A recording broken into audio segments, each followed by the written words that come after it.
Hey, it's Monk, and sitting here today with Tuscaloosa's newest brewery, the Band of Brothers.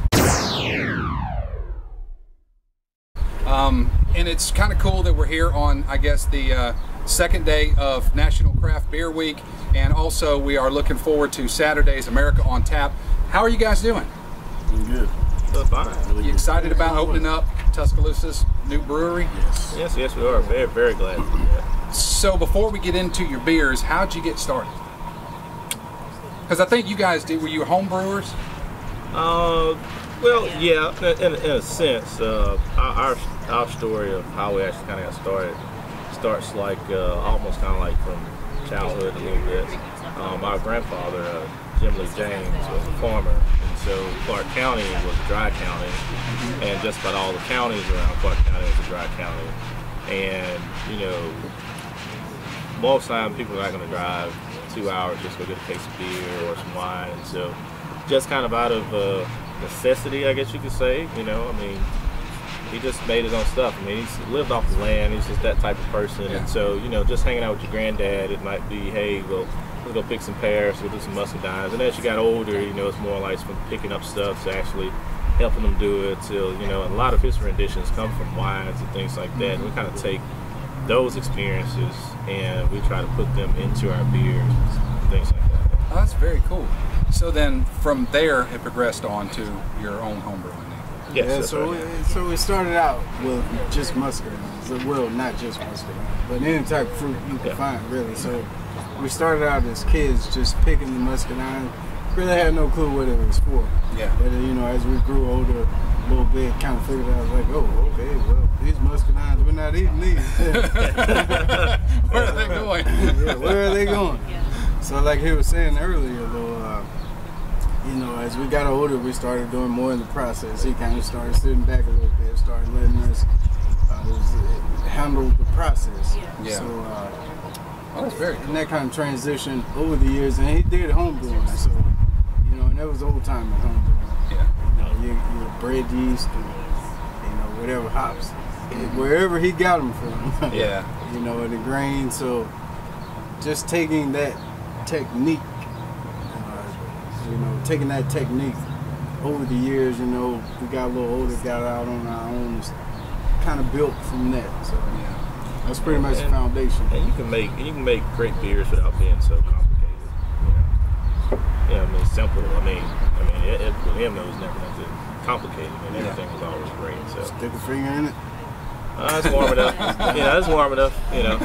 So nowadays, sometimes brewing beer gets so scientific. You know, it gets iodine tests and mass temps and things like that. Which all those things are pertinent, relevant, and you have to do them. But sometimes it's kind of good to kind of just lay back, relax, and just keep it simple. Yeah. So when you guys decided to go ahead and start up Band of Brothers in Tuscaloosa, what was your first step? I mean, did you guys come from a business background? Did y'all team up with say some of the other breweries in town, or?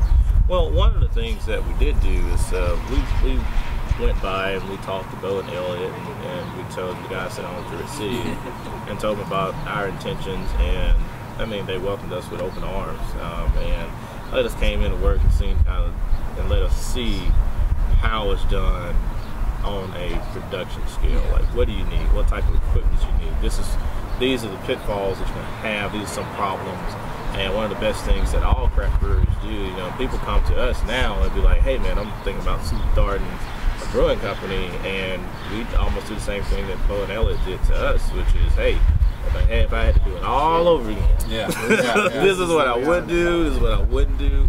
And Black Warrior as well, even now that when we was actually they was a little bit further along in the race than we were, so they were kind of going, but even now that they're up, I mean, Jason and Eric and Joe, they're always, hey, they'll stop by and they'll say, hey, babe, before you do this, let me come and look at it, but you don't want to do that, and so, they always give you cautionary things to pay attention to. Yeah. Yeah, I've kind of noticed with, I know with Black Warrior and with Druid City, it's kind of a band of brothers. It's, you know, they're teaming up, they're helping each other out. Because I know that like Bo got his start, he got a lot of help from good people over in Birmingham, stuff like that.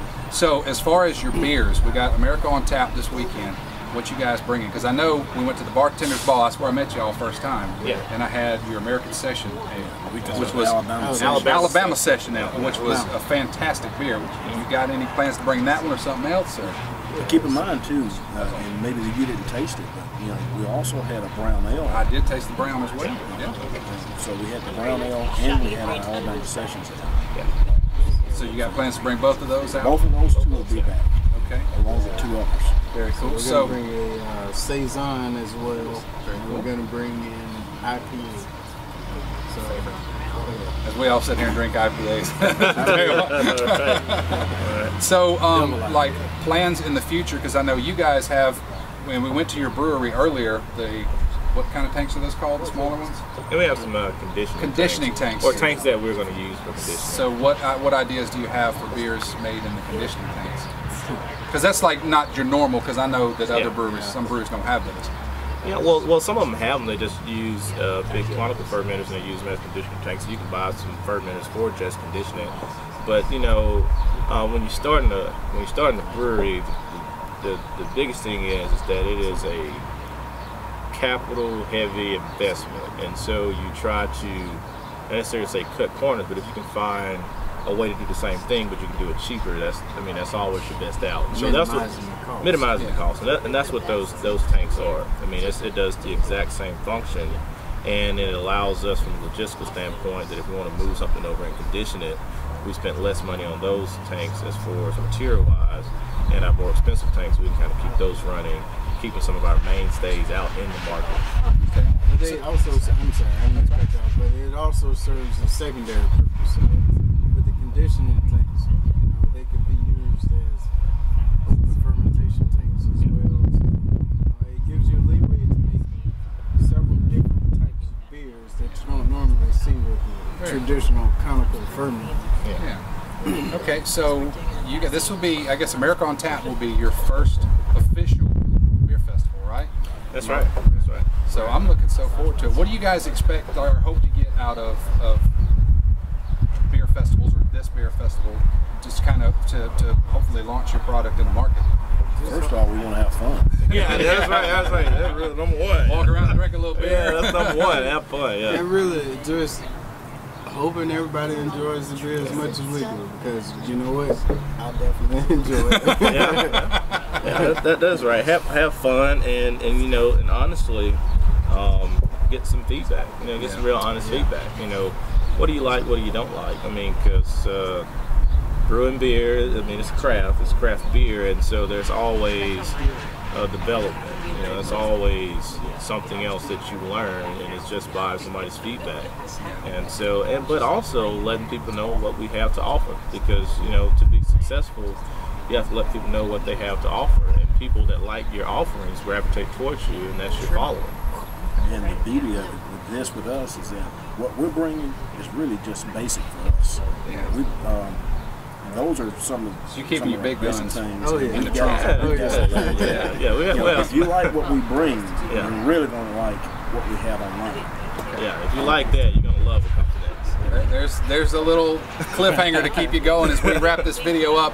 Hanging out with Band of Brothers. Y'all come to America on Tap this Saturday, Government Plaza. All the information you'll need is somewhere around here. I don't know where. Cheers. I think it's down here. Yeah.